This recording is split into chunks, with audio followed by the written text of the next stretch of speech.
So I just completed reading this book, Psychology of Money, and it blew my mind.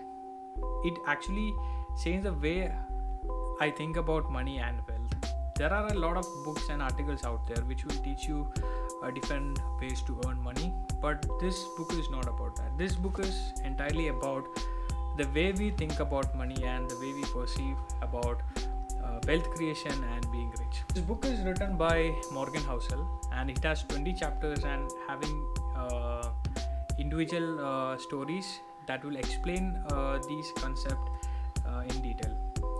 The reader can read any of these chapters without following, going one by one, and you can understand the concept very easily. Before I jump into the top 5 learnings that I have learned from this book, I would like to tell you a story which was written in the introductory section of this book. The story is about a person called Ronald Reed. He was a janitor and he was a gas station worker throughout his life, and he was able to amass $8 million by the time of his death. And he also donated around $6 million to his local hospital and library.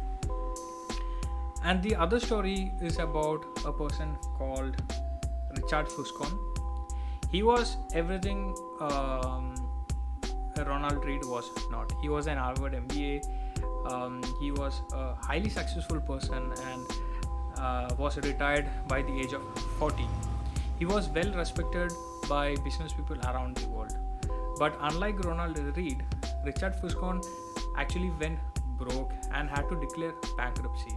This was because of his greed and unlimited borrowing. So now you get an idea about what type of stories and lessons are there in this book.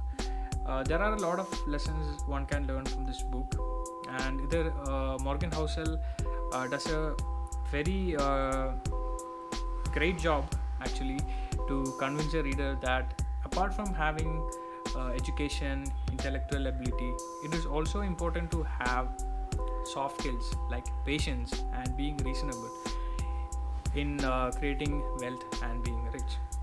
So in this video I am going to explain my top 5 learnings, so let's get into it. So the first lesson is to be wealthy, not rich. Morgan Housel asks us to be a lot nicer and to be less flashy. There is a huge difference between being wealthy and being rich. Rich people goes on buying expensive things like a car or a home in order to show off to other people that they have a lot of money, and they do this by borrowing from a bank or other sources, whereas a wealthy person actually invests his money and saves almost 90% of his earnings in instruments that will grow his wealth with time. No one is actually impressed with our possessions as much as we are.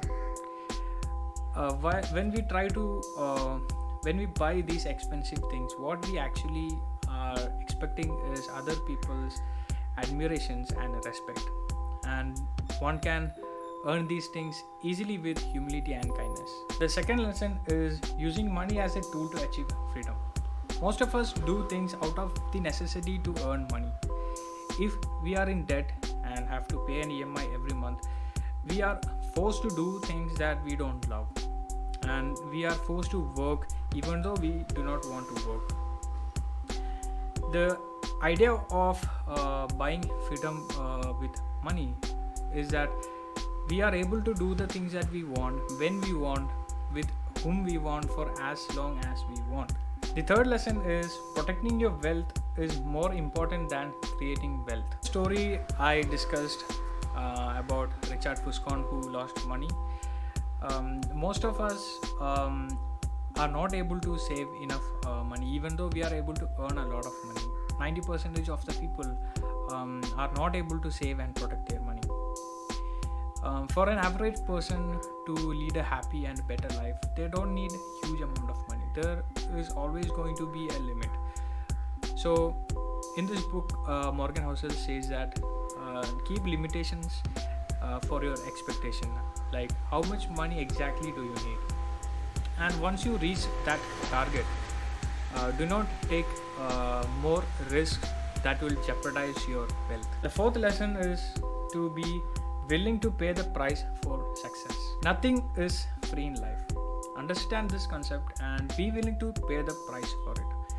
If you're investing in stock market or any other instruments, there is always going to be a price for uncertainty, doubt, and fear.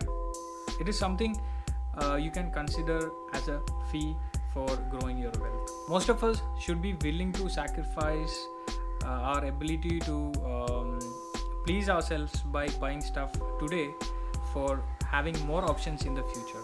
The final and fifth lesson is less ego, more wealth. Saving money is a gap between your ego and your income. And wealth is what you don't see. It is created by suppressing what you could buy today for having more options and more things that you can buy in the future. No matter how much you earn, you won't be able to generate enough wealth unless you put a lid on how much fun you are going to have with your money today. That's it for the 5 lessons that I have learned. What do you think about these 5 learnings? Let me know if you have read this book. Comment below what are your thoughts and opinions about money and wealth.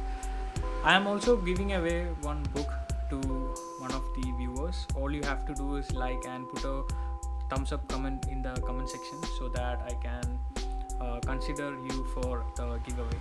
And don't forget to show your support by subscribing to this channel, so it keeps me motivated to make more of these videos. So see you on the next one.